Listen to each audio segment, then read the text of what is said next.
దీవించే దేవునికి మహిమ కలుగునుగాక. ప్రియ స్నేహితులందరికీ దివ్య వాక్యోదయం.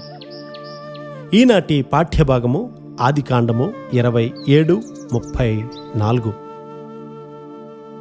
ఏశావు తన తండ్రి మాటలు వినినప్పుడు దుఃఖాక్రాంతుడై పెద్ద కేక వేసి, ఓ నా తండ్రి, నన్ను దీవించుమని తన తండ్రితో చెప్పెను. అందరినీ దీవించాలని దేవుడు కోరుతూ ఉన్నాడు. అందరికీ ఇవ్వగలిగినంతగా దేవుడు కలిగి ఉన్నాడు కూడా. మనుష్యుని మార్గాలు చాలా వక్రముగా ఉన్నందువల్ల న్యాయంగా ఒక వ్యక్తిని దీవించడానికి దేవునికి చాలా కష్టం. ఇక్కడ కొన్ని విచిత్రమైన సంఘటనలు వ్రాయబడి ఉన్నాయి. అయోగ్యుడగు కుమారుని ఆశీర్వదించాలని తండ్రి ఆశిస్తూ ఉన్నాడు. యోగ్యుడైన కుమారుడు అబద్ధమాడులాగున తల్లి బలవంతం చేసింది. యోగ్యుడైన కుమారుడు ఆశీర్వాదాన్ని పొందే స్థితిలో లేడు. ఇద్దరు కుమారుల్లో యాకోబు కొంత మేలు. తన అన్నలాగా వివాహం చేసుకోకుండా తన తల్లిదండ్రులకు లోబడి ఉన్నాడు. ఇస్సాకు రిబ్కాలకు తలనొప్పిగా మారిన స్త్రీలను ఏశావు పెండ్లి చేసుకున్నాడు. వివాహ సమయంలో తమ శక్తిని ప్రజలు తప్పుగా అంచనా వేసుకుంటారు. వారు తమ భాగస్వాములను ఎంచుకొని వారిని ఆత్మీయంగా లేవనెత్తగలము అని అనుకుంటారు. యాకోబు వివాహ వయస్సుకు చేరుకున్నప్పటికీ అతడు తొందరపడలేదు. ఏశావుకి జీవితంలోని ఉన్నత విషయాల యొక్క గౌరవం గాని విలువ గాని తెలియక తన జ్యేష్ఠత్వపు హక్కును కూడా త్రోసివేశాడు కదా.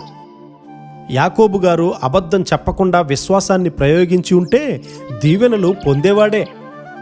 దీవెన కొరకు ఏశావు ఏడ్చి తండ్రిని బ్రతిమాలుకుంటా ఉన్నాడు. నీవు అవిధేయతలో జీవిస్తూ ఏడవడం ద్వారా దేవుణ్ణి ఎప్పుడూ కూడా ఒప్పించలేవు. దేవుని వాక్యానుసారమైన ప్రార్థన నీవు కలిగి ఉండాలి.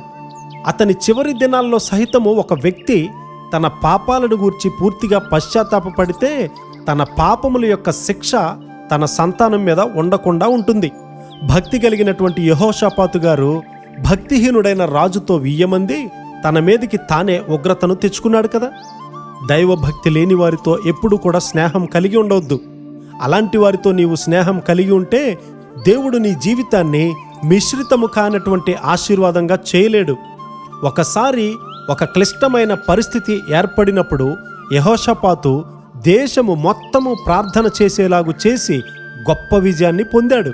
20 సంవత్సరాల తరువాత యాకోబు దీవెన పొందాడు. ఎంతటి ఆలస్యం! మనం అంతా సమర్పించామా? దేవుని వాక్యానికి నీవు లోబడినప్పుడే పరిశుద్ధాత్మ దేవుడు నీలో ఉండగలడు. పరిశుద్ధాత్మను పొందే కృప దేవుడు మనందరికీ సమృద్ధిగా అనుగ్రహించునుగాక. ఆమెన్.